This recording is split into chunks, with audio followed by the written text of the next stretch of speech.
decía, en el Renacimiento, que es, bueno, si bien los romanos hacían retratos, ustedes saben bien que en el Renacimiento, digamos, es cuando nace como una especie de escuela, forma, digamos, de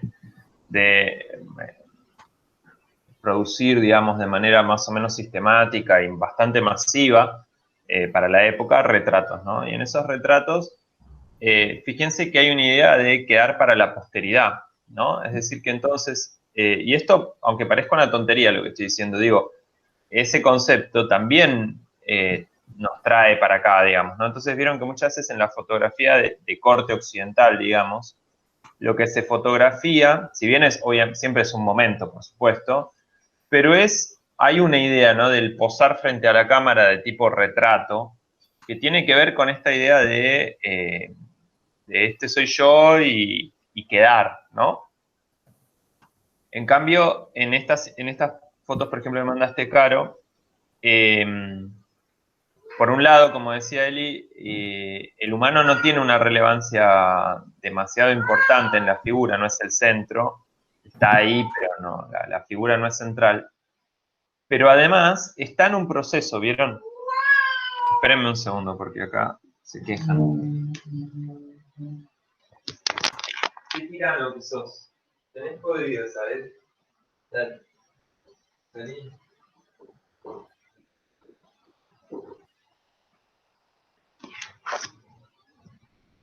Hoy a la noche a las 5 de la mañana se le dio por empezar a gritar como un sacado.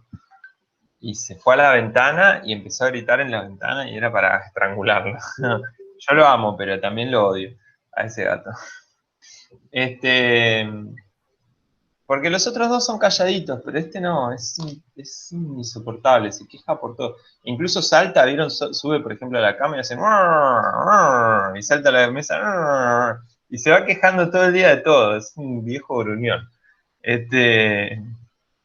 Bueno, En forma de gato. en forma de ¿Tenés gato. hijos? Sí. Son como ¿Cómo? hijos. Son como hijos. Sí, este más que hijo parece un abuelo. Es un abuelo viejo y quejoso. Pero bueno. ¿En qué está? Entonces, la idea en estas fotos que vos mandaste, Caro, está muy bueno. Primero, bueno, como ustedes marcaron perfecto, el espacio, ¿no? Hay un espacio importante, vacío, la imagen está muy limpia, ¿no? Y eso es algo buscado especialmente y por momentos es difícil de lograr, ¿no? Digamos, muchas están retocadas, supongo, seguramente, para tratar de generar esa sensación de cierto vacío, ¿no? Digamos, y la forma, por ejemplo, si miran la tercera, que es una barquita, la luna y una rama, ¿no? Eh, con un pajarito, la rama. Ustedes fíjense qué despojada que está la foto, que está, bueno, retocada también para ese despojamiento. Muy buscada, digamos, una foto muy buscada, ¿no? Pienso yo, digamos, es muy difícil de construir esa imagen, ¿no? Está buenísima. Y fíjense cómo es la rama del árbol, ¿no? Digamos, da también una sensación este, esto es algo muy, muy típico en la estética oriental, ¿no? Hacer así como una rama con un pájaro y todo lo demás en blanco, ¿no? O la luna y listo. Eh, se traduce en una sensación de paz también, porque hay poca información y esa información vieron que está como compensada, es decir, que hay un trabajo de encuadre muy, muy bueno, ¿no? La diagonal que forma la rama y todo es una forma muy estética. Después en la siguiente que vemos los monos, por ejemplo, también están en el medio de un proceso, ¿no? Como saltando. Es decir, que no está, fíjense que en ninguna de las imágenes está como esa búsqueda de la presentación de la figura frente a la pantalla, tipo, bueno, este soy yo. ¿Me siguen? Que representaría también una idea de esencia, obviamente, pero además de peso de la persona humana, pero además también de como cierta eternidad, ¿no? Digamos, de quedar para la posteridad, de cómo era. Piensen que también esos retratos se usaban para arreglar casamientos, por ejemplo, ¿sí? Entre familias poderosas y para dejar un registro. ¿Vieron? Como tal vez vieron en alguna película o en alguna serie en donde las familias importantes tienen como todos los retratos de la familia, ¿vieron? Como este era tu tatarabuelo, este era tu bisabuelo, este era tu abuelo. el padre, ¿no? Digamos, y ahora él, y después su hijo, y así, ¿no? Como los cuadros de retratos que hablan de una dinastía, hablan de una perduración, hablan de una identidad, pero además es esta identidad que es individual, ¿no? No colectiva. Entonces, lo que quería tu abuelo, lo que quería tu padre, etcétera. Hay algo colectivo igual, obviamente, en la familia, pero, digamos, está este peso. ¿Qué más vamos a decir?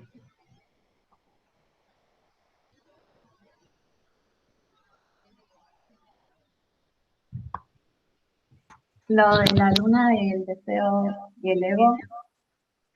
Bien, sí, la luna es un tema recurrente en la literatura, digamos, oriental. Hay, bueno, en la occidental también un poco, pero mucho menos. La idea de la luna como algo que tiene que ver con la soledad, en Oriente estoy hablando, ¿no? Vieron que nosotros generalmente lo asociamos mucho al amor, la luna, digamos, al amor romántico, ¿no? En Oriente se asocia mucho con la soledad, hay mucha poesía haiku y mucha poesía del hipo no mandó nadie, pero un montón de poemas de este poeta chino clásico, digamos, que es como uno de los padres de la poesía clásica china, Lipo. En muchos es una persona sola tomando bajo la luna, por ejemplo. Son imágenes que se construían muchísimo.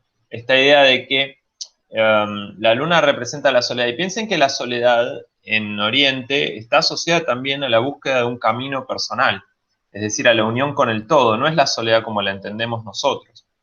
Entonces, estar solo no es realmente estar solo, es estar conectado. ¿Sí? Entonces, está toda la figura, hay una tradición de, bueno, el asceta que va a la ermita, ¿no? Iniciada, digamos, un poco por Buda, si bien es anterior a Buda, pero en la figura de Buda, en la historia de Buda, está esta cosa, ¿se acuerdan que yo les había contado? Bueno, Buda va al bosque a meditar, ¿no? A iluminarse. Y pasa un tiempo ahí en donde, bueno, vaga, es solitario, qué sé yo, y recién después da clases. Miren, ahora en un ratito voy a mostrarles un cuento, una especie de cuento medio lecciones del budismo y taoísmo, que se llaman los 10 toros. Ahora se los muestro.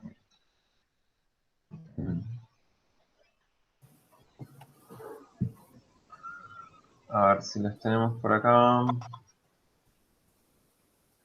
También en las fotos, perdona, Sí, dale. también en las fotos lo que se ve son los reflejos, ¿no? Esa Muy cosa bien, del espejo tal que cual. está súper relacionado. Totalmente, ¿no? Como decíamos, excelente comentario.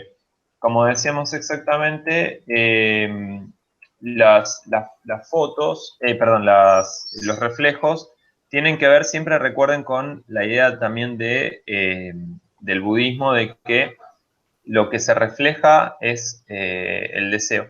También hay, tanto en el budismo como en el taoísmo, las técnicas de meditación, como lo que buscan es aquietar la mente, y hay una idea de que la mente es un espejo. Un poco lo comentaba Eli la vez pasada, creo. Al ser un espejo implica la idea de que la realidad, digamos, lo que existe, aparece en la mente como si la mente fuera un lago, ¿sí? Es decir, nosotros lo que vemos es el reflejo, no vemos la realidad, no vemos las cosas como son, solo vemos como las percibimos. Esto es un tema de la filosofía tanto occidental como oriental, es así, hay un salto entre nuestra percepción de lo que existe y lo que realmente existe. Y ese salto no es igual, digamos, no están pegados, sino que hay un salto. Ahora, ese salto puede ser para los orientales inexistente, que sería la iluminación, bastante grande y enorme. El enorme sería lo normal, digamos. Es decir, que hay un salto gigante entre lo que nosotros vemos y lo que realmente es. ¿Por qué? Porque lo vemos a través de nuestras ilusiones, ¿sí? De los bonos, decían los japoneses, estas ilusiones que aparecen y nacen constantemente. Entonces eso yo les había dicho que un poco se veían los reflejos, ¿no? Entonces la idea de que el lago refleja tal cual la realidad, implica la idea de calma, de paz, ¿no? Y en la paz, la claridad de visión. ¿Me siguen? Esto que acabo de decir, o sea, es... Sí. Si yo estoy alterado por mis emociones, es como si se agitara el fondo del barro del lago. Entonces no refleja nada, así como se hacen olas, ¿vieron? Y las olas son esas emociones, por ejemplo, me enojo. Si estoy enojado, no percibo adecuadamente. Percibo desde el movimiento de la ola, digamos, y eso perturba la imagen, digamos. Entonces por eso todas las técnicas de meditación y todo, muchas, no todas, pero muchas, están orientadas a aquietar la mente, ¿no? Aquietando la mente se puede percibir mejor. Así que tal cual, como vos decís, esta importancia del reflejo. Qué linda, Eliana, las que mandaste.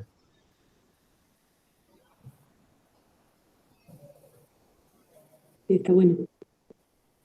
Bueno, en el yoga lo que se dice es todo esto que vos acabas de hablar, es un tipo de meditación y aquietar la mente es como sacar el pensamiento ideacional, todas esas ideas y barullo mental que tenemos y dejarlo ver, como pasarlo como nubes, ¿sí? Que pasan.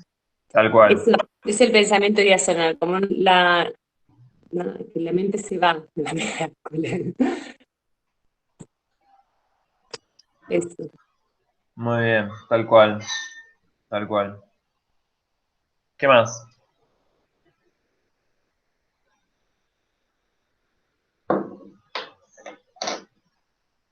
A esta mente, perdón, una cosa les digo también, un comentario. Esta mente que salta, como decía Eli, de un pensamiento a otro, los budistas la llaman y los hinduistas también la llamaban mente de mono. La mente de mono es la mente normal, digamos. O sea, ¿vieron cómo los monos van saltando tac, tac, tac, tac de un lado a otro, sí? Y agarran cosas, tienen una fruta a otra, sí. Un poco la representación del mono. Sobre todo los monos chiquititos, ¿vieron? Como en India hay muchos monos chiquititos de esos que andan dando vueltas y saltando de un lado para otro. Entonces, en Vietnam, digamos, en todos esos países de Extremo Oriente hay muchos monitos chiquititos y son muy inquietos los monos chicos, ¿vieron? Entonces, esa inquietud es como una mente, digamos. La mente es como ese monito que va saltando de un lado para el otro, ¿sí? Entonces, no tiene paz, digamos. Y al no tener paz, no puede tener una visión clara. Al no tener una visión clara, queda enredado en los deseos materiales, se apega al deseo. Y al apegarse al deseo, sufre. Digamos, eso sería como la serie. Entonces, para salir de la mente del mono es un poco lo que se dice. Entonces, también ahí está, por eso también esta referencia de la imagen que les había mostrado la vez pasada del mono tratando de agarrar la luna, que es como uno tratando de agarrar los deseos, ¿no? Pues justamente los monos chiquitos representan también esta inquietud de la mente, digamos, en el imaginario oriental. Bien, ¿qué más?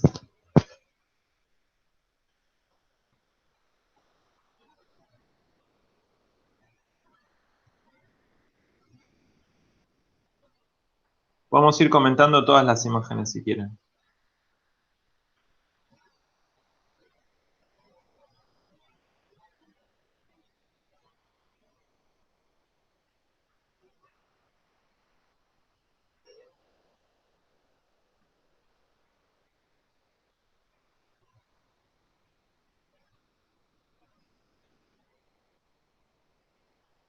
¿No?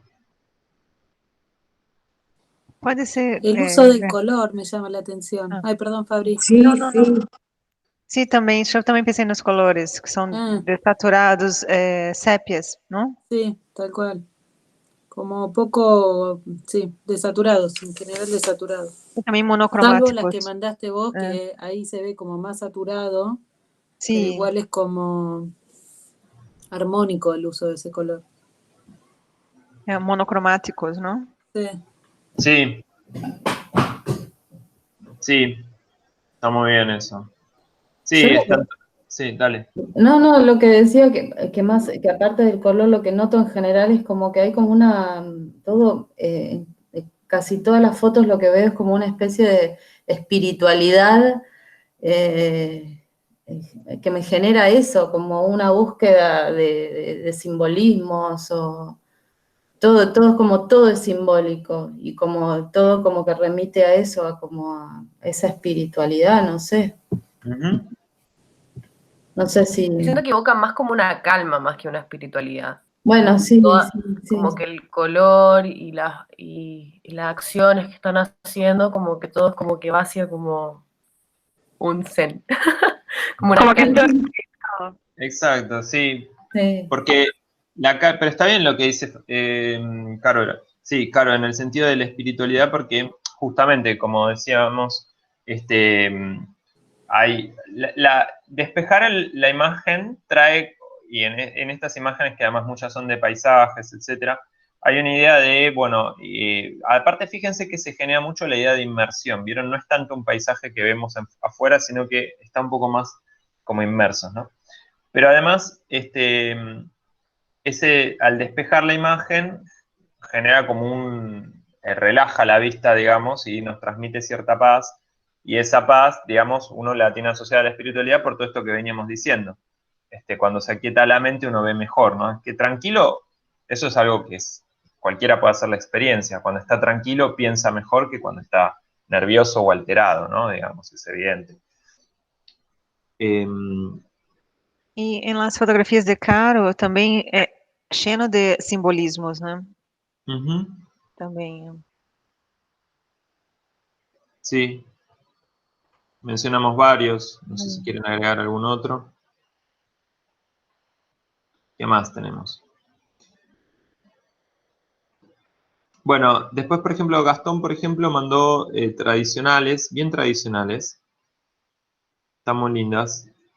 Bueno, tenemos la de la ola de Kanagawa, ¿no? Si las miran un poco, bueno, vemos que hay una tradición, ¿no? Porque, ojo, esto es una tradición estética muy antigua, ¿no? Hay algunas más chinas y otras más japonesas, pero la tradición es bien antigua y fíjense que continúa, ¿no? Digamos, en verdad hay en las nuevas, digamos, es parecido. Supongo que habrán, la ola ya la hablaron, ¿no? En otra materia seguramente, no hace falta que me meta Sim, demasiado. organização da imagem. Ujú. Sim. Uhum. Bien. Después, a ver, pasando un poco, tenemos acá, las mandó estas, están muy buenas. Creo que Fabri, las que son más modernas, digamos, un poco más de miedo. Hay una mujer sola arriba de un banco. Creo que son de Fabri. No, de Cam. No, yo las mandé. De Cam. Sí. Sí, son todas del mismo fotógrafo. Mandaron las mismas, me parece. Se repitieron. Ah, con razón, sí. Están buenas. Acá hay otro uso del vacío distinto, ¿no? ¿Qué fotógrafo es este? ¿O esta? Se llama Harry Chiu y bueno, es chino. Chino, ok. Fíjense que acá hay un uso muy distinto, ¿no? No sé a ver qué quieren comentar sobre la imagen.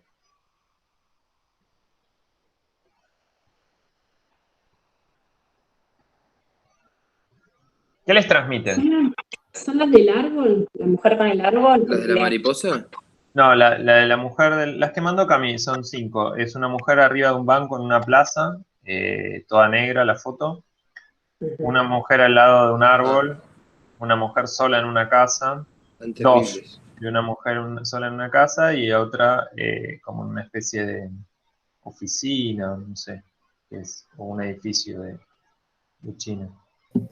Estas también como que sí muestran un poco el tema de la ausencia, pero desde otro lado, como que hay como mucha fuerza visual acá, o por lo menos es lo que yo veo, hay como una sensación de fuerza no sé, me parece, son increíbles. La forma que trabaja la luz también. A mí me encanta que usen o sea, con planos bien abiertos y vos puedas centrar la imagen. Es buenísimo. Sí, Yo lo que veo es la integración, ¿no? De la persona con todo, con el todo ahí. Con la naturaleza, también con lo material, lo construido por el hombre. Hay sí. un equilibrio ahí. Ahora, fíjense esto, sí, no sé si coinciden, digamos, si bien en casi todas las imágenes que mandaron hay una persona sola, fíjense que acá hay soledad y en las otras no. No sé si coinciden. Si las miran, hay una sensación más de soledad en estas, comparadas con las otras. ¿Coinciden o no? Si no coinciden, díganlo, ¿eh? Sí, sí, sí, yo coincido. Sí, acá hay como más angustia y en la otra hay como que la soledad te llena, al contrario, como es una soledad que llena y acá es una soledad que genera angustia. Sí. Acá me parece que el fotógrafo está como tomando de otra manera. Sí, decime. Está Perdão, tomando. minha internet caiu. Estamos mirando qual a hora? De Camila? Eu não sei. Sí, las de Camila. Ah, gracias. Son 5 fotos, las 5 de, creo que es una mujer sola. Sí, las anteriores me parece que mostraba una soledad bella y esto muestra una soledad contracturada o con angustia. ¿Y por qué? No es difícil de definir exactamente por qué funciona así. Porque uno podría decir, bueno, ¿por qué estas son en la ciudad y las otras son en el medio de la naturaleza? Pero sin embargo, también hay naturaleza. Acá está una especie de parque con un árbol, ¿no? Pero no transmiten paz. Creo que tienen más tensión esta transmite Sí. más una tensión y las otras algo que te libera, lo contrario. Yo lo asocié un poco, perdón, No, yo dale, lo dale. asocié un poco también con la posición de la cabeza, Sí. en la que se les nota bien la cabeza. Muy bien, muy bien. Las Como que mujeres está están quietas, como además. mirando para abajo. Sí, fíjense que Cami mandó otras atrás de esas siguientes, de otro fotógrafo. ¿Este quién es?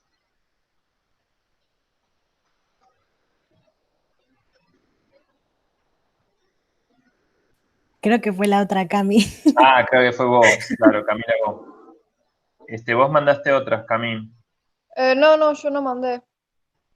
Capaz fue No, Necier. es Camila Necier, Bernardo. Ah, Necier. ¿Quién no está? No, sí, acá estoy. Ah. ¿Me preguntaste el nombre del fotógrafo? Sí, lo conozco, pero ahora no me acuerdo cómo se llama. Se llama Masao Yamamoto. Masao Yamamoto, sí, Yamamoto, sí, ahí está, no me salía. ¿Cómo se llama? Masao Yamamoto. Y fíjense que nuevamente tenemos una sensación de soledad diferente a las otras. O sea que me sirve el contraste, si miran bien las de Necier, la de Quispe, las de las dos Cami, y las comparan, van a ver que en las dos, y con las otras que estuvimos viendo, en las dos aparece la soledad, o en los distintos ejemplos que ustedes marcaron aparece la soledad, pero hay una soledad plena y hay una soledad, como la entendemos nosotros, digamos, en el sentido de angustia, una soledad angustiada, ¿no? O, digamos, insatisfecha, una soledad de una persona aislada, vamos a llamarlo así, o sea, una cosa es la soledad y otra cosa es el aislamiento, ¿no? Podríamos ponerle esos dos términos. Porque sería como la transmisión de la sensación, es un poco esa idea de antena que les había hablado la vez pasada, ¿se acuerdan? Dentro de la tradición oriental. Está la energía del cielo, está la de la tierra, el humano tiene que funcionar como una antena. Cuando funciona como una antena está conectado, digamos, ¿no? Entonces todo lo atraviesa. Si no, está aislado, se siente angustiado, digamos, ¿no? Y esa falta se puede compensar, no sé, juntándose con amigos. Me siento angustiado, me siento solo, entonces me junto con amigos y me conecto con otra energía humana, pero no con la energía de arriba y de abajo, ¿me siguen?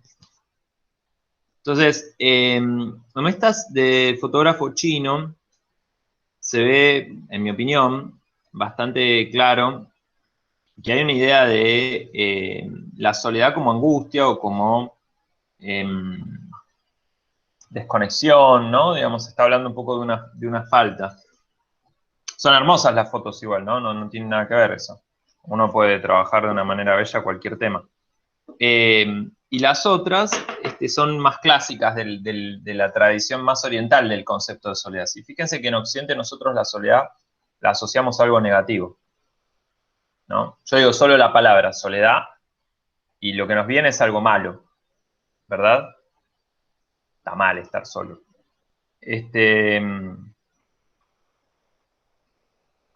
Y en cambio, digamos, por ejemplo, a ver, esta que mandó Vale mandó una de una persona meditando arriba de una montaña.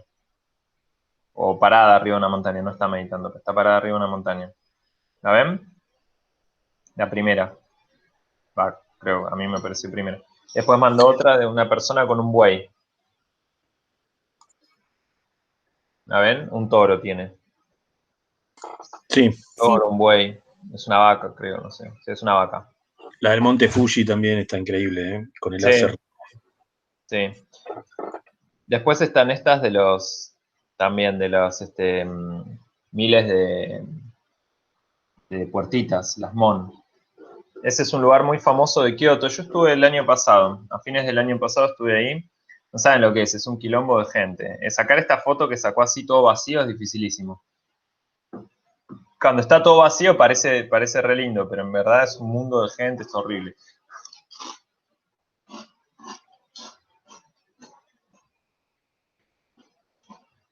¿Estas imágenes? Qué pena, no, que me quedó pensando esto que dijiste, el lugar es increíble de por sí, ¿viste? Como una cosa tan bella y tan armoniosa y que a lo mejor invita a la introspección y a la calma, queda despojada por la abundancia de presencia que ¿viste? Digo, transforma eso en otra experiencia opuesta completamente. Sí, tal cual. De todas formas, bueno, hasta cierto punto, digamos, está bien lo que decís, porque hasta cierto punto lo humano está integrado, digamos, y después, bueno, pero después de cierto nivel ya es demasiado, ¿no? Demasiadas personas lo arruinan un poco. Y nosotros éramos parte de esas demasiadas, ¿no? No es que los demás me lo arruinan a mí nada más, yo se lo arruinaba a los demás también. Ahora, miren, justo que vimos estas cosas me sirve para hablar un poco del resto de las ideas que quería tratar. Les quiero comentar dos, miren.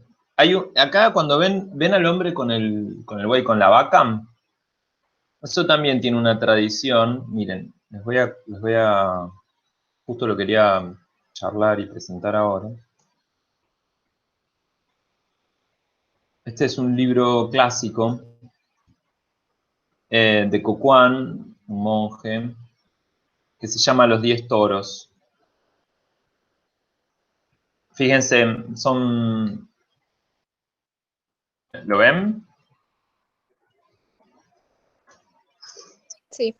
Sí. Bien, fíjense, digamos, la idea es retratar como una búsqueda espiritual, ¿no? Fíjense, se las nombro primero y leemos algunas. La primera es búsqueda del toro. La segunda, descubrir sus huellas. La tercera, encontrar al toro. La cuarta, apresar al toro. Domarlo. Montarlo hasta la casa. Trascenderlo. Ambos, el toro y la mismidad, trascienden a alcanzar la fuente y última en el mundo. Pues fíjense, primero, la búsqueda del toro. Recorro interminablemente los pastos de este mundo en busca del toro. Atravieso innumerables ríos, perdido en impenetrables perfiles de distintas montañas. Fallece mi fortaleza y se agota mi vitalidad. No encuentro el toro. En la noche solo oigo el chirriar de las cigarras a través del bosque. Esta sería como la soledad que hablábamos primero, digamos, ¿no? Es una soledad angustiosa, aislada. Está en el medio del bosque buscando el toro, no encuentra nada. 2. Descubrir sus huellas. Junto a la ribera bajo unos árboles, descubro huellas. Incluso sobre el fragante pasto veo sus pisadas. Están en lo profundo de las montañas remotas. Este rastro no puede ocultarse a ninguna nariz que apunte al cielo. Entonces es como una primera comprensión, ¿no?, de la búsqueda espiritual. 3. Encontrar al toro. Oigo la canción del ruiseñor. El sol es cálido, la brisa suave. Los sauces verdean a lo largo de la ribera. Aquí ningún toro puede ocultarse. ¿Qué artista podría dibujar tan soberbia cabeza, cornamenta tan majestuosa? 4. Apresar al toro. Lo apreso con feroz lucha. Su gran poder y voluntad son inagotables. Desde la colina embiste a la inalcanzable nube lejana, o permanece en un barranco impenetrable. Esto habla un poco de la dificultad, ¿no?, de continuar una práctica, por ejemplo, ya que Diana mencionaba el yoga, continuar una práctica de yoga o de meditación, mantener, enfrentarse es muy difícil. La doma del toro. Preciso el látigo y la soga, de lo contrario se escaparía por caminos polvorientos. Si está bien domesticado, llega a ser dócil con naturalidad. Entonces, sin herraduras, obedecerá a su dueño. Acá sería el paso, digamos, de la disciplina hacia empezar a que se convierta en algo natural, digamos. 6. Montándolo hasta casa. Monto el toro, lentamente regreso a casa. El son de mi flauta endulza la tarde. Marco con palmas la armonía que me acompaña y dirijo el ritmo eterno. Quien oiga esta melodía se unirá a mí. Fíjense que acá ya empieza a hablar un poco de este hacer sin hacer que hablábamos la otra vez del taoísmo, ¿sí? La persona está solamente tocando la flauta. Esto es una flauta en un sentido figurado, por supuesto, ¿no? Se trata de una flauta interior. Y los demás, al percibirlo, es decir, al sentir esa seguridad, ese camino que ha atravesado la otra persona, se acercan naturalmente, no tienen que ser convencidos. 7. Trascendiendo el toro. A horcajadas sobre el toro llego a mi hogar. Estoy sereno. El toro también puede reposar. Empieza a amanecer. En el plácido descanso, bajo el techo de mi morada, abandono el látigo y la soga. Fíjense que acá es como ya, bueno, dejar la disciplina de lado, una vez que se la atravesó, ¿no? No es dejarla al principio, ¿no? Acá llegamos al vacío. Ambos, el toro y la mismidad, trascienden, mi mismidad. Látigo, soga, mismidad y toro, todo llega a no ser. Este cielo tiene tal amplitud que ningún término puede abarcarlo. ¿Cómo puede existir un copo de nieve en un fuego ardiente? Aquí hay huellas de patriarcas. Patriarcas, en este sentido, se refiere no al patriarcado, sino a los antiguos maestros.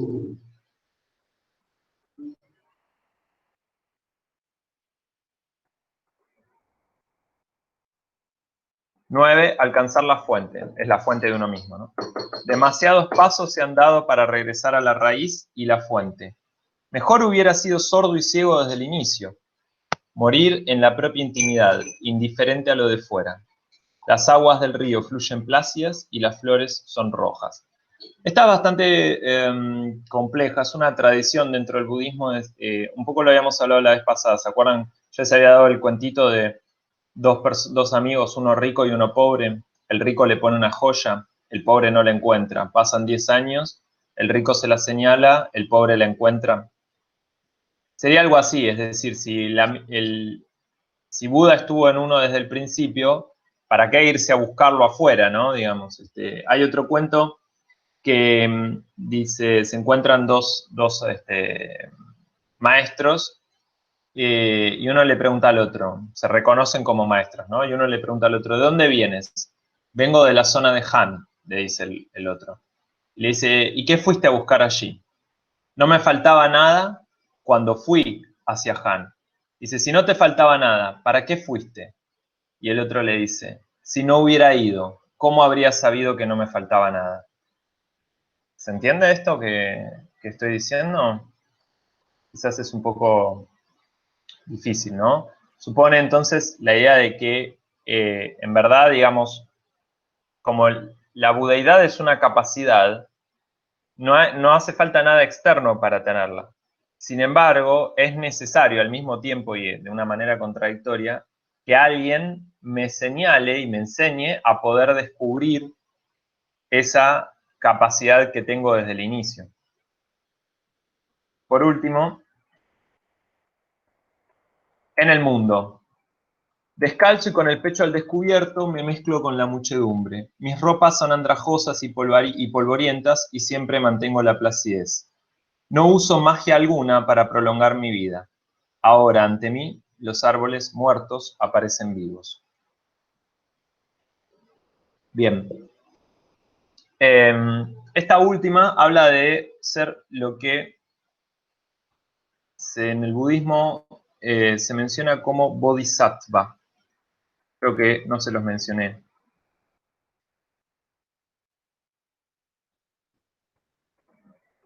Sí.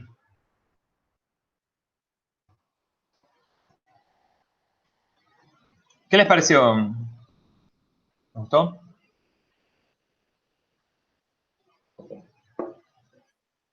Sí.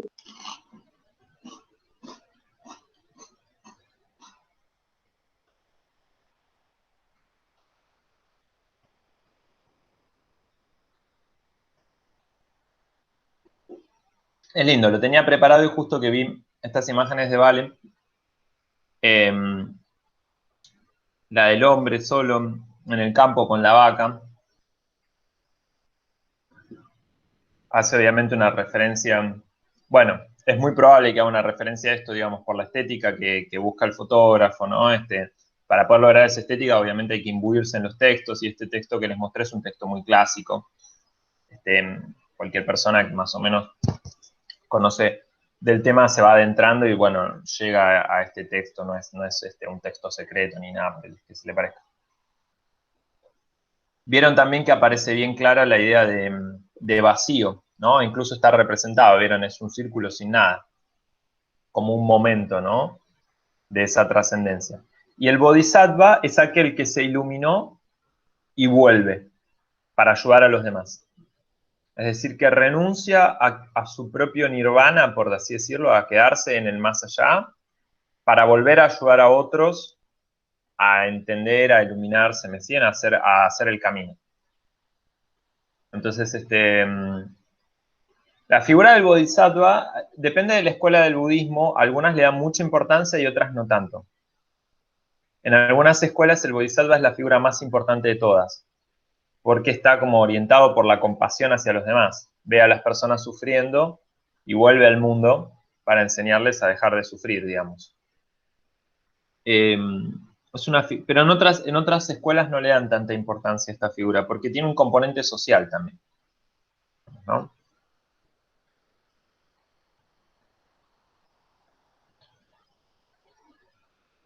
¿Están cansados o seguimos? ¿Estamos bien? Sí. Sí.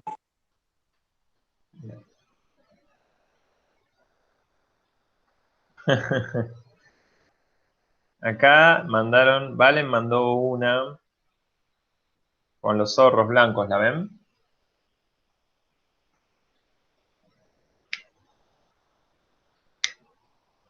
Es una imagen azulada, digamos, de noche, y hay un montón de zorros blancos con fuego. ¿La vieron? Sí. No, ¿no la viste, Ariel? A ver, ¿dónde está?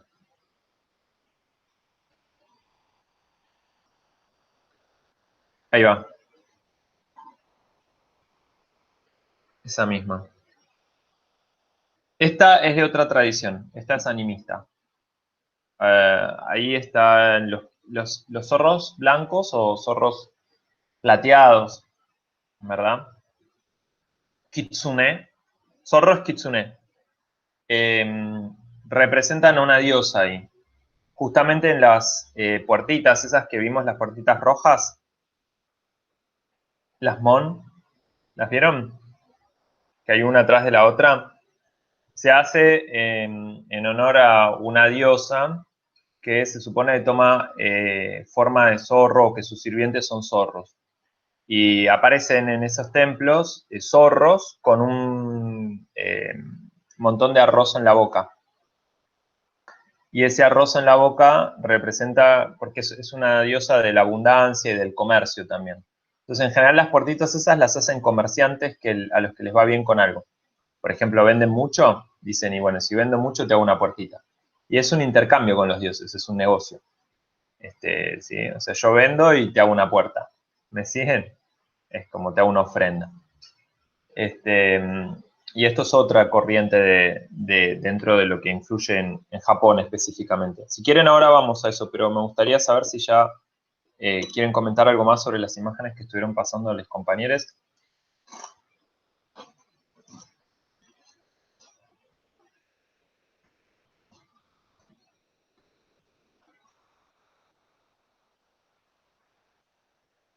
Hay una que subí que tiene como manchas de tinta y es medio extraña. No sé si será como de la misma época, si tendrá algo que ver, pero me resultó raro. No sé. ¿Manchas de tinta? Sí, ¿La que del es barco? blanca. No. No, está después de la del barco de Sanjo. ¿La podés reenviar? Entonces así la podemos ver todos más Sí, ahí la fácil. reenvío. O compartís, si no. A ver. Es como un cuadro, ¿vale? Sí. Sí, con Esa, una... esa, claro. Dale. Sí. No la veo, esa no la tengo. Esta. Ah, ahí está. Ahí la vi. Está buena. Muy linda. La que está arriba de esa también es increíble la estética y raro el lugar. No entiendo si está pasando por un pueblo con calles de agua o el cañón de la montaña. Pero está muy buena la luz. No, es una construcción humana, sí, ya sé cuál decís. Está buena. Igual te decía porque no sé, me resultó raro. La mancha que esté así como medio Claro. desprolijo. Sí. Sabes que, bueno, eso también tiene una tradición, la idea de la pintura, a ver, está vinculada a la idea del instante. ¿Se acuerdan que habíamos hablado que para el budismo el instante es lo más importante? Entonces, hay una idea de que la pintura se tenía que hacer en pocos trazos y rápido. Entonces digamos, generalmente lo que hacían era meditaban un tiempo, por ejemplo, suponete, no sé, una semana, y después se paraban frente al lienzo y en 5 minutos la terminaban. O sea, tiraban los trazos así. Y estaba muy, muy valorado, digamos, esa idea de como prepararse, encontrarse en uno y después expresarse en un instante.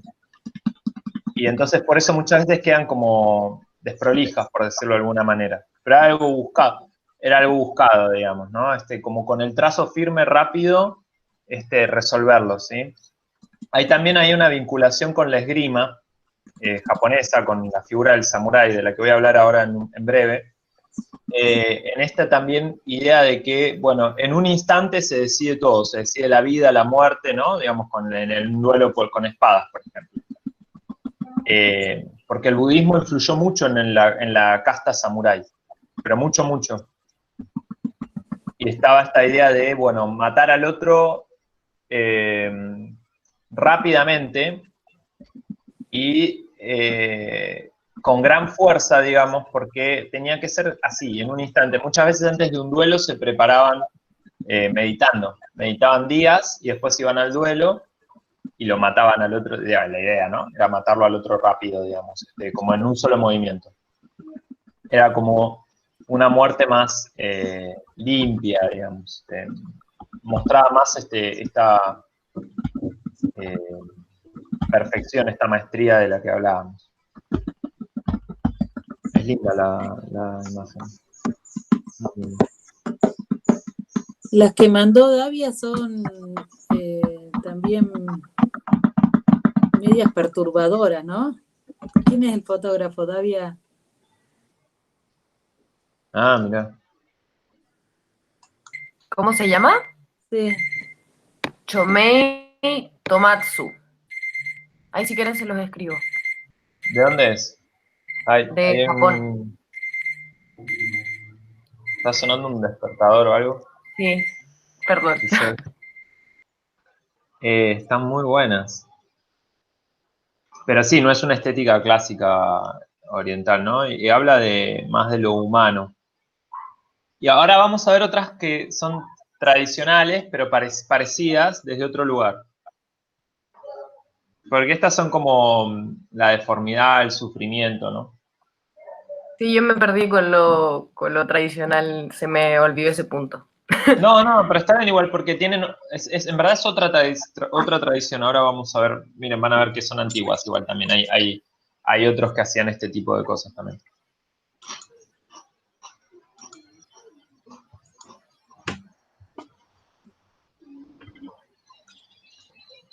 Hoy me gustaría,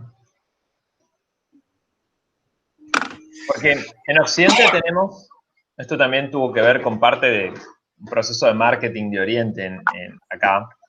Tenemos una imagen idealizada también de Oriente, como que son todos pacíficos, que están como por encima de lo humano. Y no es así, digamos, para nada.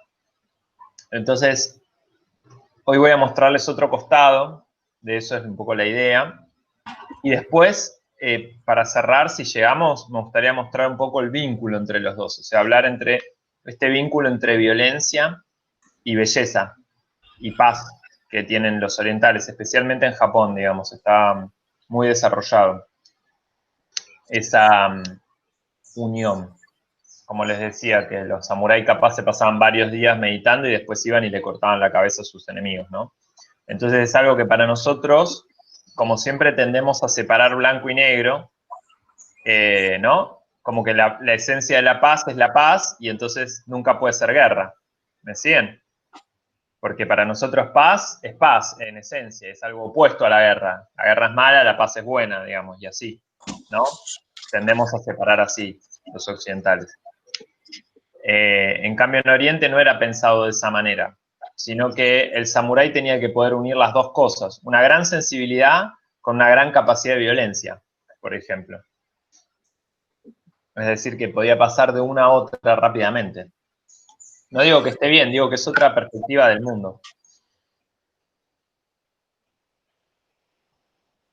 Hay un libro de Byung-Chul Han que habla sobre la salvación de lo bello, no sé si lo conoce, y habla un poco de eso, o sea, habla como, define sobre el concepto de lo bello, qué significa y cómo lo bello es la composición del desastre y como lo conocido y lo desconocido, lo blanco y lo negro, lo desordenado y lo ordenado, como el caos y la tranquilidad, y habla mucho y hace muchas referencias como con la naturaleza, como cuando uno no sé, se enfrenta a una montaña y le parece bello, pero le parece bello también el hecho de toda la agresividad y todo el poder que tiene esa naturaleza y la infinidad que también refleja en uno, como esa dualidad entre Claro. el bien y el mal, por así decirlo.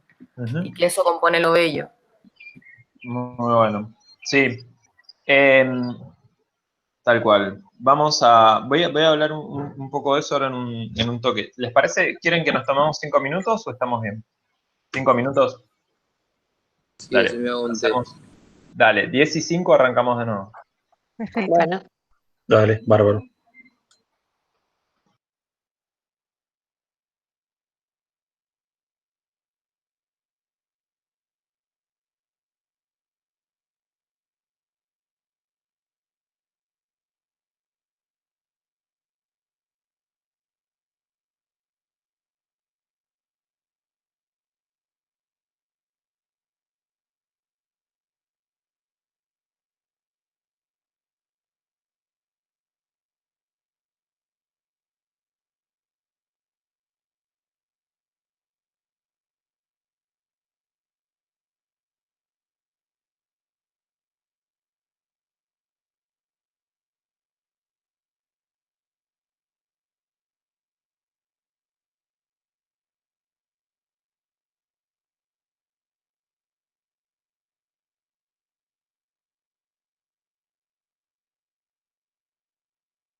¿Cómo va tanto tiempo? Bien. Todo bien. Bueno, genial. Bueno, miren, me gustaría, si quieren, comentar algo más sobre las imágenes que mandaron, que estuvieron mandando. Igual podemos comentar en clases siguientes también, por supuesto, pero son tan lindas, hay muchas muy lindas, la verdad. Y sería bueno que quizás los que no comentaron nada, si quieren, sería re lindo si quieren comentar algo.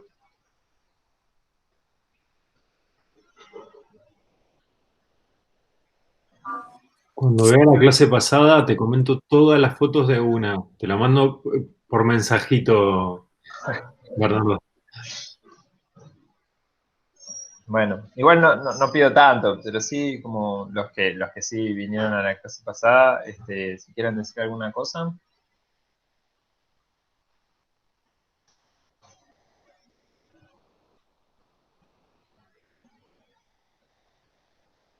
Ya, estoy mirando acá en el celu, por eso. Estoy así.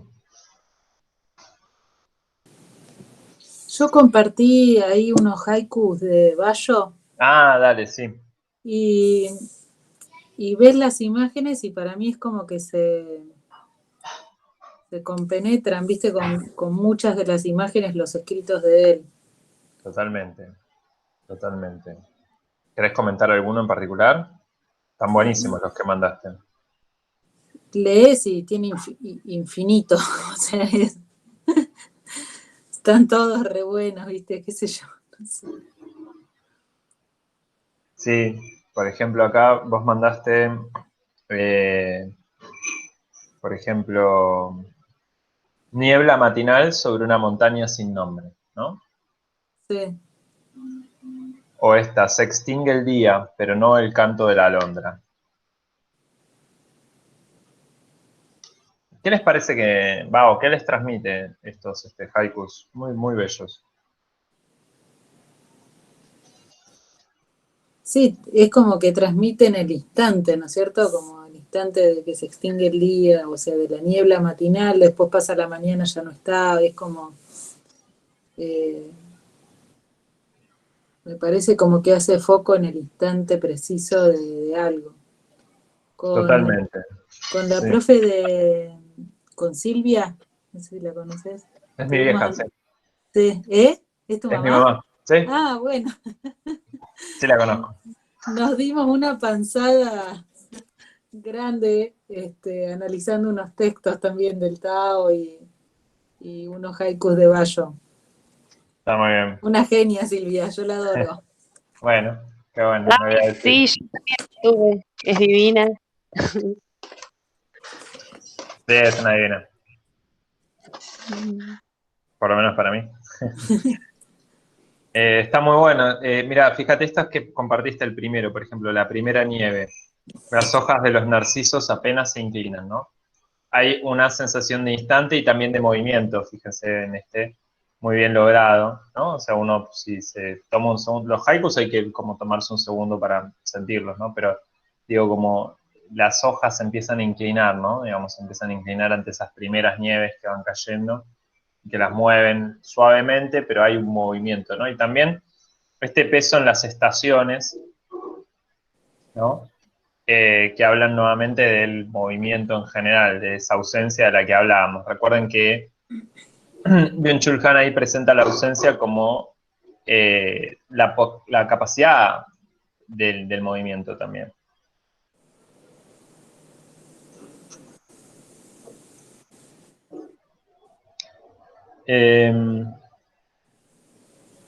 Muy buenos. Bueno, si les parece, tomo un poco el tema de las... Entonces, quizás lo vieron ya, pero tomo un poco el tema de las puertitas para hablar brevemente de los dos elementos que nos faltan en la estructura. Una de las corrientes para China y dos para Japón. Y con esto cerramos las corrientes en general Y después quiero decir algunas cosas sobre la historia de Japón, que da lugar a su sensibilidad muy particular, y después mostrarles unas imágenes más y terminamos. Si llegamos a todo, está todo bien. Si todo sale bien, digo. Si miran las imágenes de las puertitas, por ejemplo, acá mandó una, Vale mandó una es una puerta. Esas puertas, ¿vieron? Esta, digamos, no sé si se llega a ver. ¿Esta la ven? ¿Sí? Sí. Es una puerta en la nieve, en una isla probablemente, en una islita. Yo fui, por ejemplo, hay una isla que se llama la isla de Miyashima, que tiene una de las puertas más famosas, ¿no? De Miyashima, se las voy a mostrar ahora mismo. Miyashima.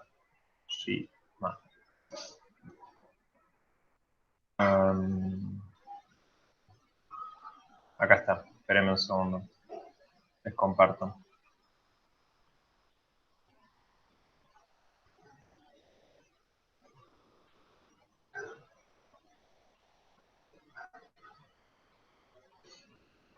Acá está, ¿la ven?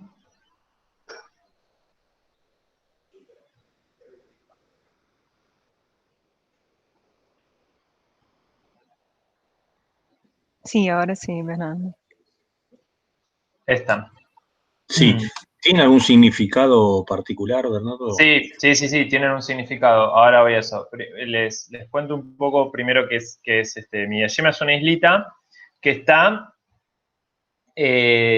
cerca de Japón, o sea, es parte de Japón, pero es una islita separada. Está cerca de Hiroshima. Hiroshima, ¿vieron donde se tiró la bomba atómica? La primera bomba ¿Cómo se atómica. llama la isla? La isla se llama Miyashima. Ahí te lo escribo. Gracias. En el chat. Así. Miyashima. Es una islita muy bonita, es chiquitita, se recorre en un día y medio, la recorres toda como mucho, digamos. La parte humana, digamos, se recorre en 2 horas, 3 horas. Es muy, muy chiquitita. Está orientada fundamentalmente al turismo y tiene ciervitos libres, sueltos en la isla. Es muy bonita, tiene algunos templos, es muy pintoresca, y tiene esta puerta bastante famosa. Hay un montón en Japón, por todos lados hay de estas. Estas puertas son históricas, tienen que ver con la otra corriente dentro de Japón, que es el animismo. El animismo supone la idea, cierro. O les pongo acá a ver las puertitas de Tokio, así.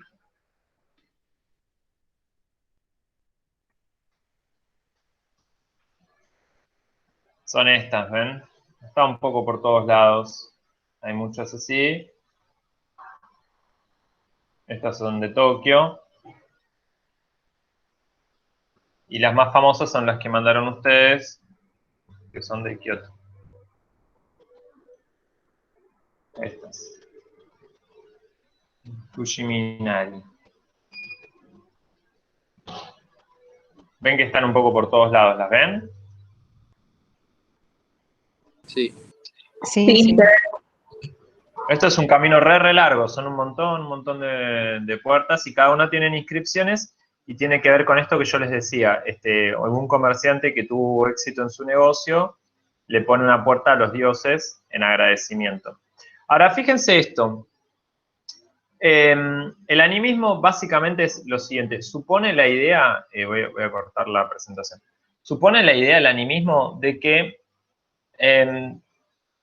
todos los seres que existen, e incluso las cosas, depende de qué animismo sea, pero en general, digamos, en el de Japón, los seres y las cosas tienen un ánima, es decir, están animados, o sea que tienen una intención, tienen una voluntad y tienen una interioridad.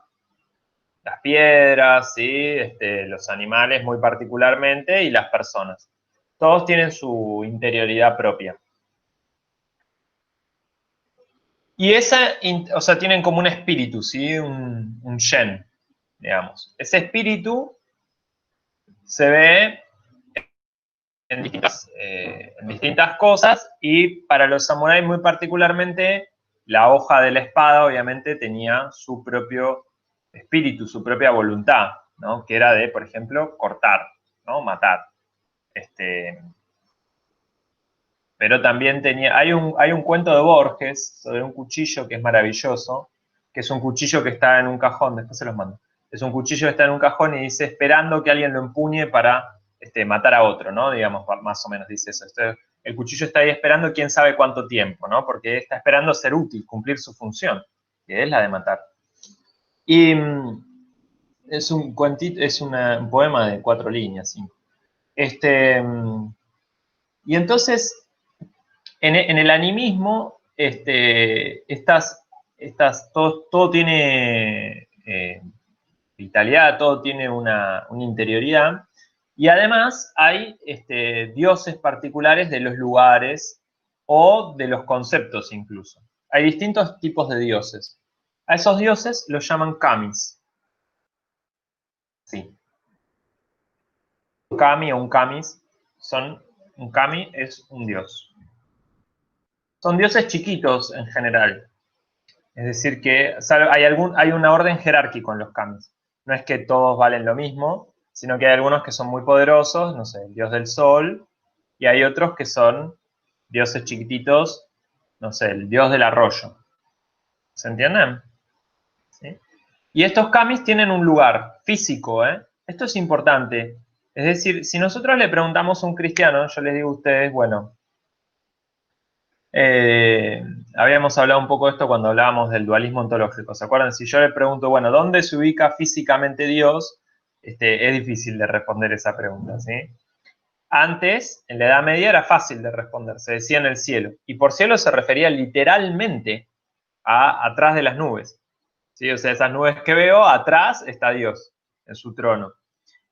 Hoy en día eso no es posible de decirlo así, en Occidente.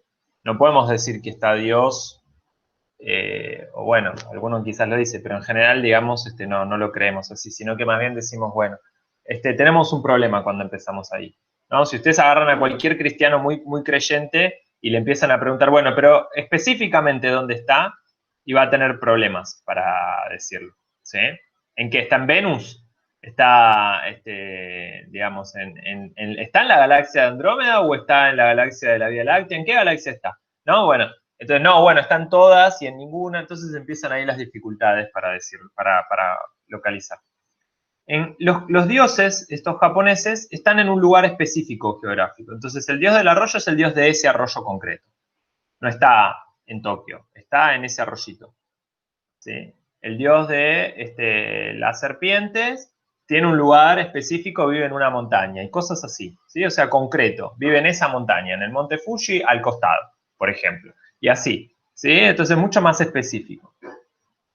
Y entonces se ponen estas puertas que marcan el paso de un lugar a otro, es decir, del dominio de lo humano al dominio de lo divino. Y como ven, esas puertas están en el medio de nuestro mundo también, no es que están afuera. Están para ellos y también para nosotros, ¿me siguen? Pero cuando uno está cerca de esas, hay que presentar los respetos, digamos. Porque acá los dioses también son parecidos a los humanos, o sea, son mucho más humanos. Es decir, se pueden enojar, se pueden molestar con uno, les pueden hacer travesuras, y te pueden ayudar. Y entonces hay un vínculo que se puede desarrollar con los dioses, un vínculo de amistad o de enemistad. ¿Sí? No conviene ser enemigo de los dioses, es inconveniente. Pero no es un Dios omnipotente y omnipresente como el Dios cristiano, ¿sí? Que todo lo puede. Los dioses son fuertes, pero no son invencibles. ¿Se entiende? Salvo, no sé, el dios del sol, cosas así. Pero digamos en general, el dios de un arroyo es el dios de ese arroyo. Se enoja si contaminamos el arroyo, pero igual los humanos son fuertes también y pueden romperlo, digamos. ¿Me siguen? No es que... y entonces hay intercambios, digamos. Está la posibilidad del intercambio, es decir, de la negociación con el dios. Yo le doy algo y él a cambio me da otra cosa, por ejemplo. Entonces te ofrezco esto y a cambio espero tal cosa. Fíjense que, en cambio, en el cristianismo, esa relación de intercambio es imposible. No está la posibilidad de la ofrenda como no les voy a decir pares, pero sí al menos como con cierto nivel de equivalencia.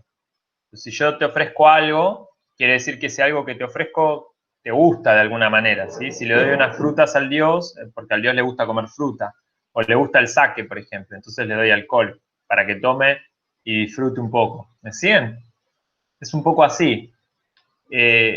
Nosotros lo tenemos, si quieren, más en las creencias un poco populares, ¿vieron? Como la del Gauchito Gil, o cosas por el estilo, ¿vieron? Algunos santos... ¿Cómo? La Pachamama en el norte. Claro, la Pachamama, o esos pequeños santitos a los cuales, bueno, les prendo las velas para que hagan tal cosa. Entonces yo le prendo la vela y ese prenderle una vela o darle algo, le dejan comida, vieron también en el Día de los Muertos en México, ¿no? Hay una idea ahí de, bueno, es un poder del otro mundo, pero no es un poder absoluto. Y por otro lado, hay una negociación posible con ese poder. Entonces yo le entrego algo a cambio, ¿sí? Por supuesto, en general en inferioridad, digamos, los dioses son más fuertes que los humanos, pero no son infinitos y todopoderosos como el dios cristiano. Ante el dios cristiano o ante el dios hebreo, lo único que queda es someterse, porque es todopoderoso, ¿sí? Es omnipresente, omnipotente, y uno nada le puede dar. No hay un intercambio ahí. Hay que someterse y listo, ¿no? En cambio acá hay un intercambio posible y ese intercambio entonces tiene que ver con cosas a veces casi de comercio, ¿no? Bueno, yo te doy esto y a cambio, y si funciona, te hago, no sé, una puertita o te hago tal cosa o tal otro, un regalito. ¿Me siguen? Después les voy a mandar un poco... Bueno, los kamis son innumerables, hay millones.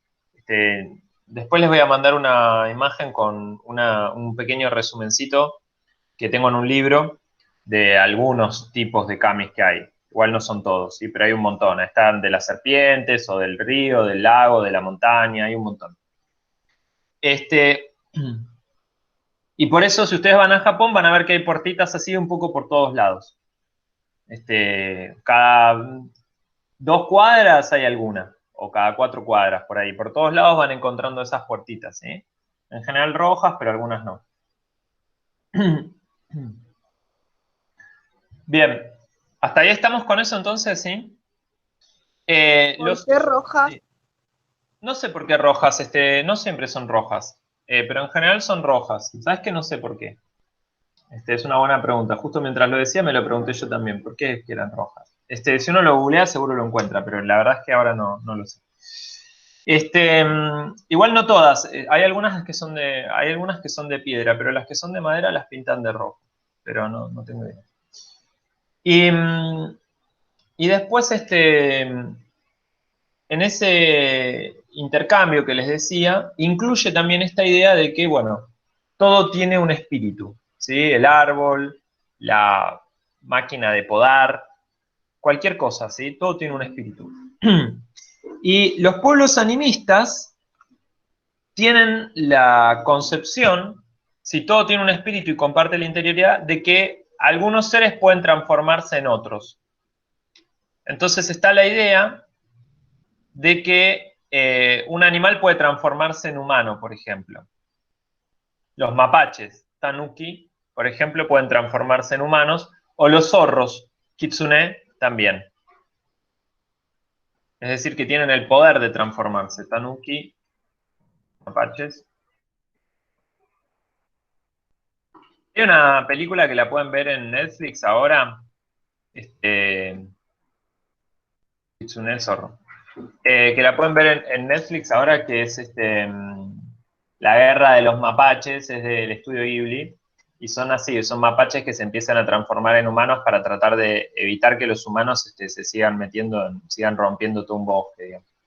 Y es simpática y está basada también en imágenes antiguas, del 1600, 1700, donde estaban muy famosos los tanuki, y los hacían como que los testículos se podían crecer gigantes, ponerse gigantes. Tenían el poder también de extender sus testículos, pero gigantes, tipo para abanicarse, para golpear a alguien, para aplastar a una persona así con los testículos. Y ahí en esta película lo hacen, es gracioso, porque es como para chicos, pero le marcan bien los testículos y los usan tipo, hacen como un efecto tipo de alfombra o le tapan a alguien, a un humano, como la vista con los testículos, es gracioso. Y es medio asqueroso también. Pero bueno, está un poco toda esa tradición folclórica del folclore japonés en donde ciertos animales tienen la capacidad de transformarse en personas, ¿sí? Y también hay intercambios ahí entre las personas y estos animales, ¿sí? Y como les decía, el zorro es como de estos animales el más poderoso, y especialmente el más poderoso es el zorro de plata de 9 colas, que es como una especie de ser legendario, ¿no? Obviamente. Que yo nunca vi un zorro de 9 colas, pero lo representa mucho y aparece ahí como en el dibujo que mandaste, Valen creo que había sido, en donde está, no sé si fue Valen, bueno, alguien mandó el dibujo que habíamos mostrado, Valen, sí,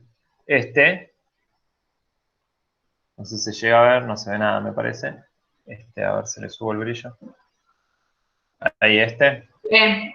que están los zorros y tienen como un fueguito, porque a veces se los representan así también, con un fueguito que implica estos como sus poderes mágicos, ¿sí? Que están en contacto con la diosa, en este caso del arroz.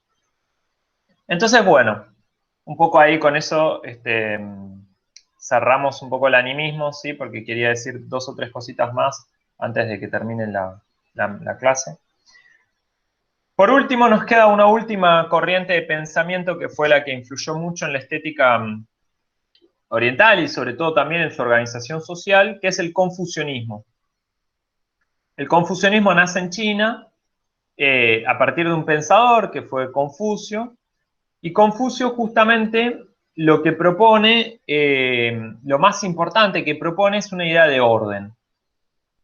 Y el orden, ordenar algo, es de alguna manera, creo que siempre, jerarquizar. Es decir, definir qué es lo más importante y qué es lo menos importante. Fíjense que la idea de orden es muy cercano a la disciplina militar en sí misma, ¿sí? Si yo digo, por ejemplo, la palabra misma, orden, ustedes fíjense que sirve para ordenar, como ordenar un cuarto, y dar una orden, ¿sí? A ser cumplido. Es decir, que ya en sí misma tiene la doble acepción. ¿Me siguen en lo que estoy diciendo? Sí. En castellano, por lo menos. En otros idiomas no, pero sí, si ustedes se fijan, los militares tratan de ser ordenados, ¿sí? Es como una característica típica, digamos. Un ejército desordenado es un ejército al que le falta disciplina, es un mal ejército.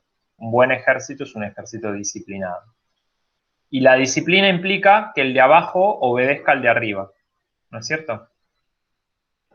Entonces, ordenar la sociedad es disciplinarla también y es estructurarla jerárquicamente. Decir qué es más importante y qué es menos importante. Confucio puso mucho énfasis en esto y su idea es que la persona, el emperador, tiene que ordenarse primero que nada a él mismo, convertirse en un buen emperador. Y ordenado él, su familia se va a acomodar. Y acomodada la familia, es decir, que cada uno ocupe su lugar correspondiente, ¿sí? El hermano mayor, el lugar del hermano mayor, el menor, el del menor, y así. La mujer, el que le corresponde, ¿no? Y ordenada la familia, se va a ordenar el mundo, o sea, China. Es decir que el emperador tenía que dar el ejemplo y ser justo, pero la justicia no es para todos lo mismo, sino que es darle a cada quien lo que le corresponde, en función de la jerarquía. ¿Se entiende? Si yo al de abajo le doy más que al de arriba, voy a generar problemas. Porque subvierto el orden.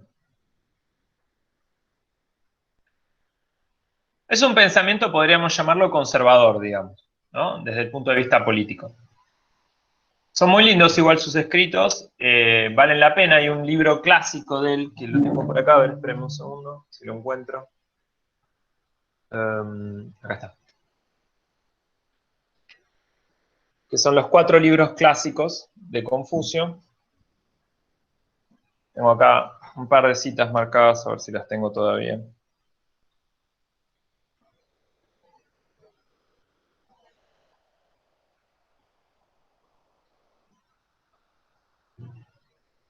No tenía marcadas las citas y me parece que las desmarqué, no. Acá están.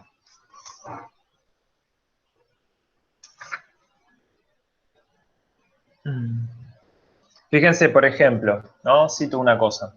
Dice, si os comportáis como es debido con vuestros hermanos mayores y menores, luego seréis capaces de exigir el cumplimiento de los mutuos deberes entre todos los hermanos mayores y menores de un reino. Si el príncipe es justo y equitativo, los hombres de todo el reino imitarán sus virtudes. Fíjense, cito. Si el príncipe cumple con sus deberes de padre, de hijo, de hermano mayor y de hermano menor, todo el pueblo le imitará en la práctica de esas virtudes. Por todo lo dicho, puede afirmarse que, para gobernar bien un reino, es necesario establecer primero buen orden en la familia.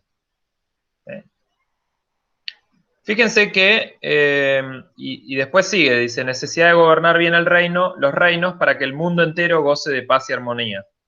Si todos los reinos son bien gobernados, el mundo entero gozará de paz y armonía. Cuando el príncipe se muestre respetuoso con su padre y con su madre, todos los hombres del reino practicarán la piedad filial.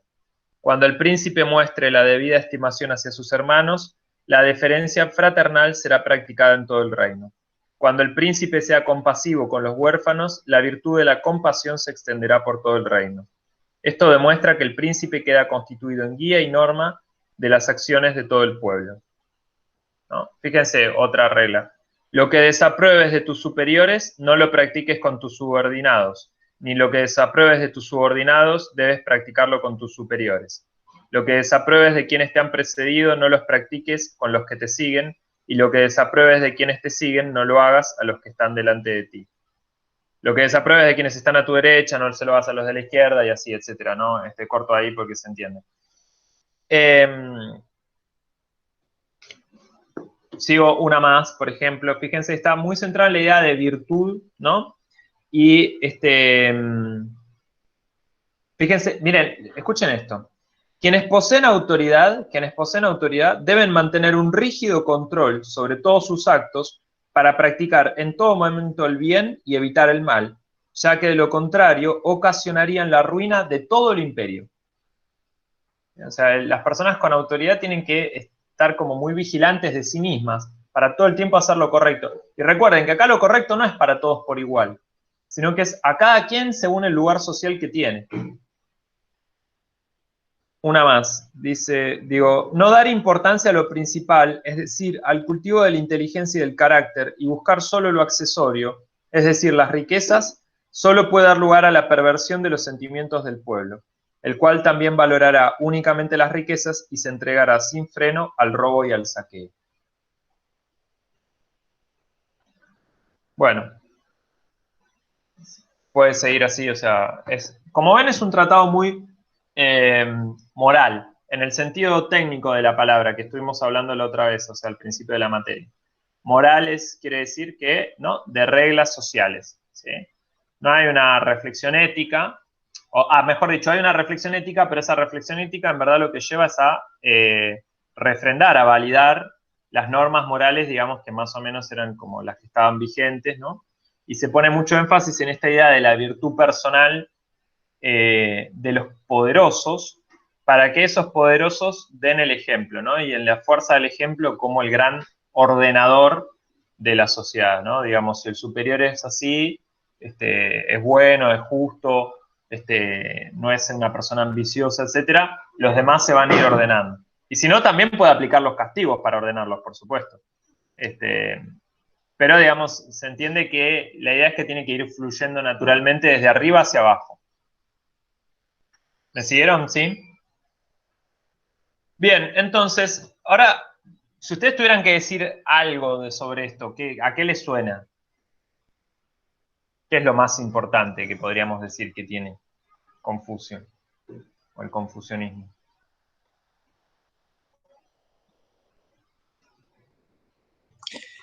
En un punto tiene una visión bastante ideal, digamos, de proponer la búsqueda de la virtud y propagarlo. A lo mejor se podría revisar la cuestión de las jerarquías y ese aspecto, digamos, ¿no? De que él establece que le corresponde a cada quien según su jerarquía, digamos, eso, o al menos yo no lo comparto, pero la primera parte de empezar desde la autoridad como primera premisa a revisarse a sí mismo, eso me parece increíble. Ojalá se aplicara acá. Sí. Porque si no se entregan después, dice, los pueblos a la anarquía y al robo desenfrenado. Mamma mía. Y sí, claro, porque suena un poco. Tal cual, si los líderes son unos saqueadores, bueno, los seguidores van a ser saqueadores también, ¿no? Claro. A veces se simplifica un poco esta idea, vieron, en las empresas se usa un poco como es la cabeza es el cuerpo. Si la cabeza está podrida, el cuerpo está podrido. ¿Lo escucharon alguna vez esa frase? Es un poco así, digamos. Esta idea de que, bueno, el liderazgo es el 80 al 90% de una organización social, ¿no? Y el resto, como siguen a los líderes, bueno, reproducen, ¿no? Sí, tal cual, vos como bien decís, es algo bastante idealista, en el sentido de que espera mucho de los humanos, ¿no? Y por otro lado, bueno, pone mucho el foco en esta idea de la jerarquía. Pero fíjense, ¿alguien más quiere sumar algo? No, estamos bien. Entonces, fíjense que esta idea de la jerarquía va a tener un peso tremendo también en la estética oriental, ¿sí? Y lo pueden buscar, después si quieren busquen otras fotos. Las fotos sociales van a ver orientales, o los dibujos, o los cuadros, sobre todo fotos del siglo, fines del 19, principios del 20, sobre todo principios del 20, van a ver que tiene muy marcado esta cuestión del peso de la autoridad, ¿sí? Que es algo muy importante dentro de Oriente y que uno no puede soslayarlo. No podemos dejar de lado la idea muy clara de que son gobiernos o son países en los cuales la jerarquía es fundamental. Es decir, que hay un orden establecido y que ese orden debe ser respetado. Y quienes no lo respetan, bueno, sufren consecuencias, no es que es gratis. Y eso es así, es muy, muy fuerte en Japón y muy, muy fuerte en China, ¿no? El peso de la autoridad. Si bien los chinos son como menos, como un poco más que les importa todo nada, y también pasaron situaciones, bueno, los japoneses también sufrieron, pero digamos que los chinos sufrieron muchas décadas con su propio gobierno, pero hay un peso de la autoridad muy marcado, ¿no? Y del respeto al superior muy marcado, digamos que en Occidente no tenemos tanto. Nosotros tenemos una tradición más igualitaria, si se quiere. Si bien hay, obviamente, una tradición jerárquica también, pero tiene mucho más peso la tradición igualitaria, ¿no? Que la tradición jerárquica. Y en Japón, esto, a ver si llegamos, en Japón hay digamos, Japón originalmente es un imperio, ¿sí? O sea, hay una familia imperial, un imperio de sus islas nada más, pero digamos, en ese momento, como no tenían tanto contacto no sabían bien cómo estaba compuesto todo el mundo, bueno, es un imperio y una familia imperial que es muy, muy vieja. Ahora, tuvieron un largo periodo, en ese imperio, digamos, había una corte y los guerreros no tenían tanto peso, porque estaba unificado Japón. Ahora, Japón pasó por un proceso llamado Sengoku, se los escribo acá.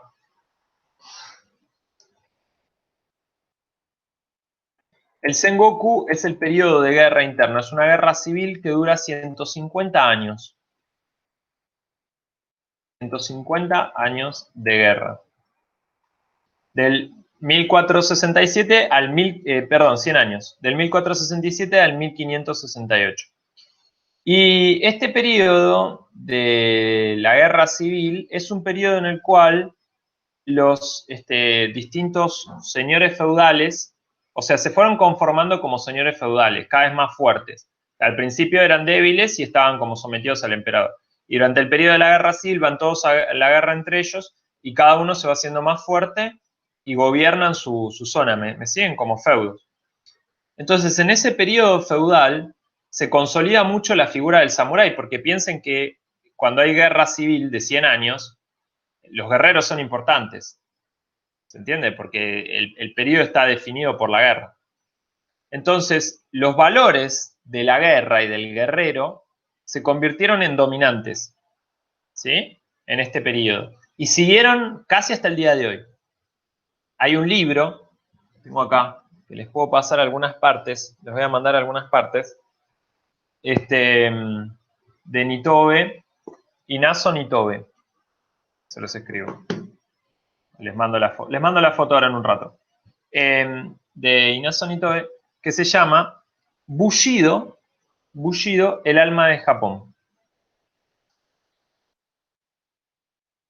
Bushido. Bushido es el camino del guerrero. ¿Sí? Son como las virtudes y lo que tiene que hacer un guerrero para hacer bien las cosas, digamos.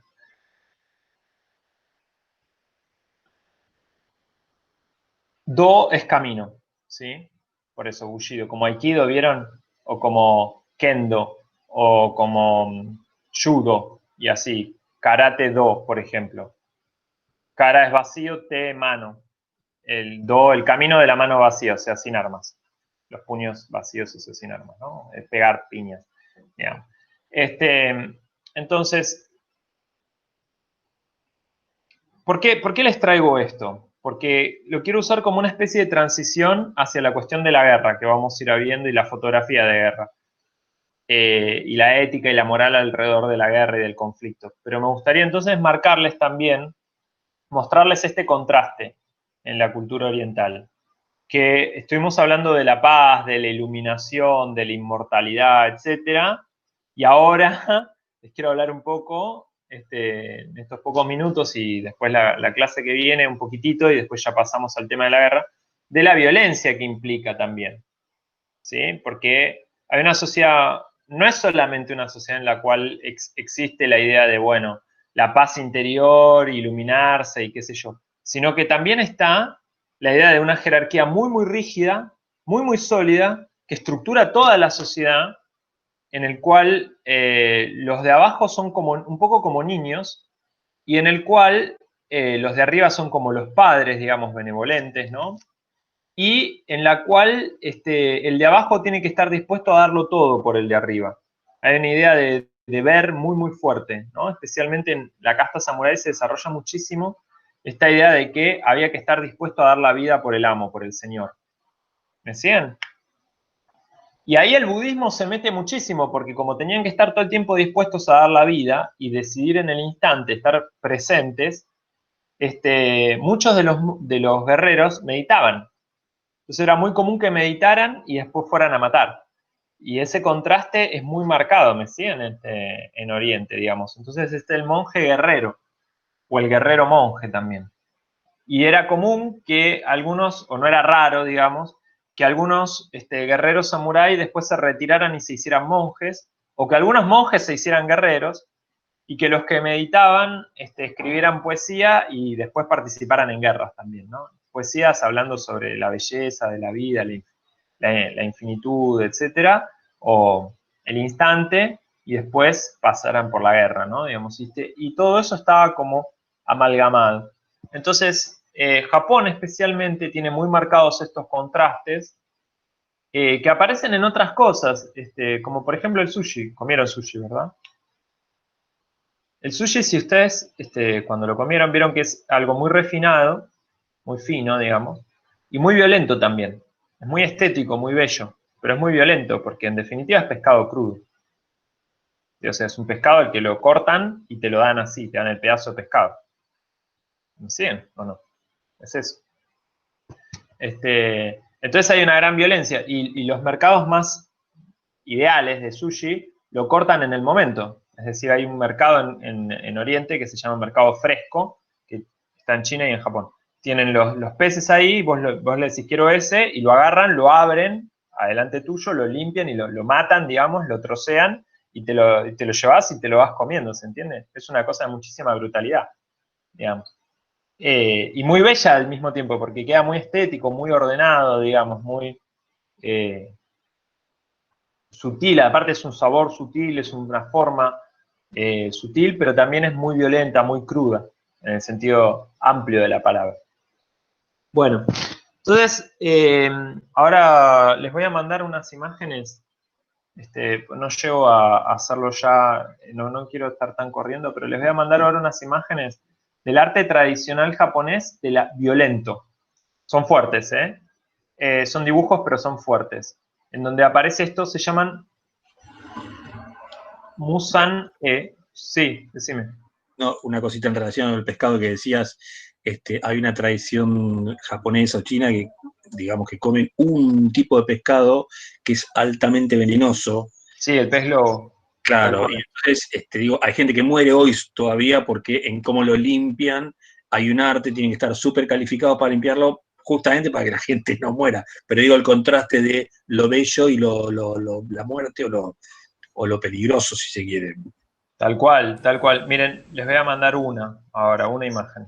A ver si la puedo mandar. Espérenme un segundo y después les mando más, pero les quiero mandar aunque sea esta. A ver si... espérenme un segundo.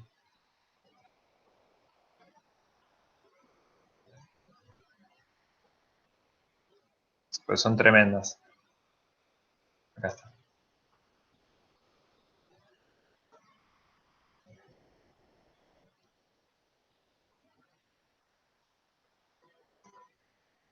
Me interesa, por eso, me interesa que veamos, que tratemos de percibirlo en su complejidad, no tan idealizado como lo idealizamos, o sea, a ver, ahí está. Espérenme un segundo.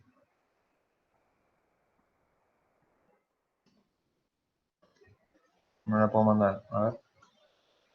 Ahí está. Miren esta, después les mando más, pero miren esta nomás. La mandé al WhatsApp.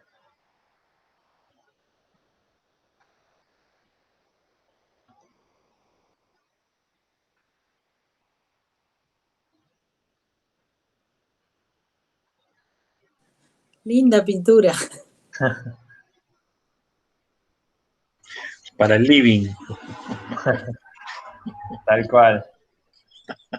Tal cual. Bueno. Como esas hay un montón, después les voy a mandar en un ratito, les mando unas cuantas más, como para que vean también. ¿Cómo? Con eso ya estamos, ya está bien. No, pero digo, quiero mandarles 3 o 4 más como para que vean también estos aspectos, ¿no? Digamos, de la crudeza. Sí. Insisto, quiero desidealizarlos. Nos quedó claro, Bernardo. Sí, no hay tranquilidad. Le eso, no. No, claro. Y sin embargo, digamos, está también mezclado con lo otro, ¿sí? Piensen que eran personas también que hacían las otras prácticas. Entonces está bueno porque así hacemos la transición para la clase que viene a lo que tiene que ver con la guerra, ¿sí? Y pensamos un poco en la ética de la guerra. Bueno, esperen que tomo lista y les libero. O me quieren mandar el presente al WhatsApp, así ya...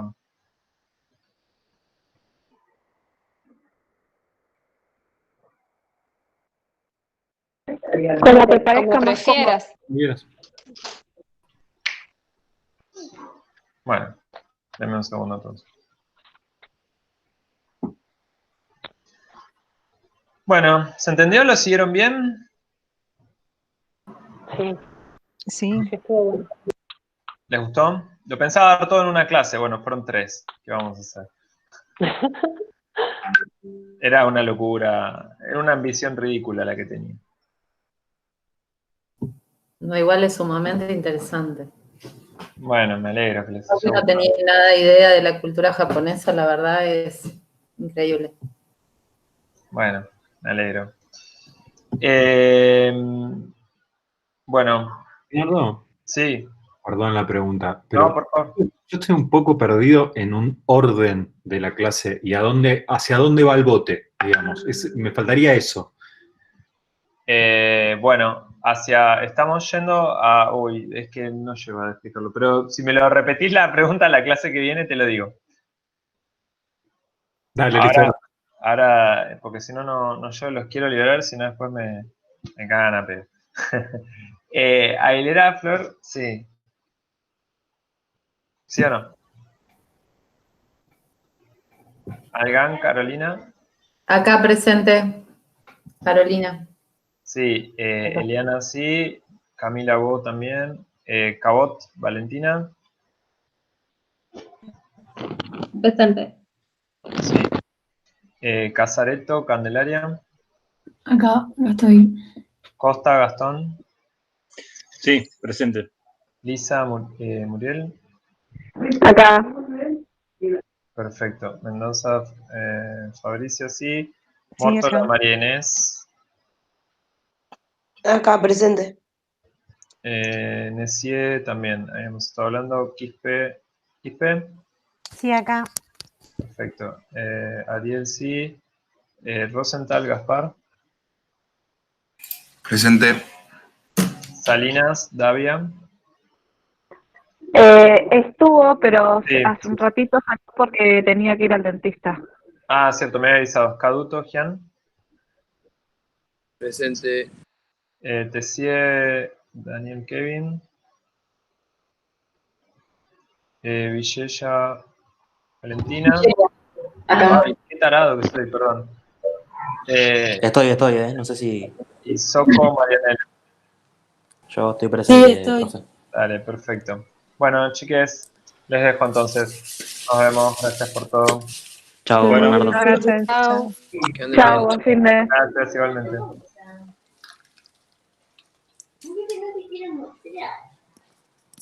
¿Eh?